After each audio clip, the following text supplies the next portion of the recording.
বিভিন্ন গণমাধ্যমের সঙ্গে যুক্ত মালয়েশিয়ায় অবস্থানরত প্রবাসী সাংবাদিকদের উদ্যোগে বিশ্ব মুক্ত গণমাধ্যম দিবস পালিত হয়েছে।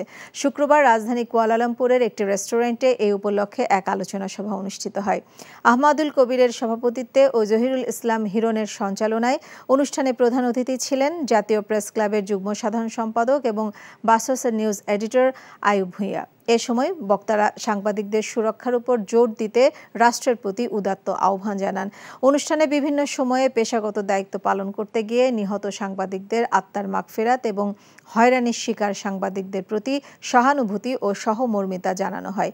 এ সময় বক্তব্য রাখেন আরটিভির মালয়েশিয়া প্রতিনিধি মোস্তফা ইমরান রাজু, এনটিভির স্টাফ করেসপন্ডেন্ট কায়সার হামিদ হান্নান এবং বিজয় টিভি প্রতিনিধি আশরাফুল মামুন।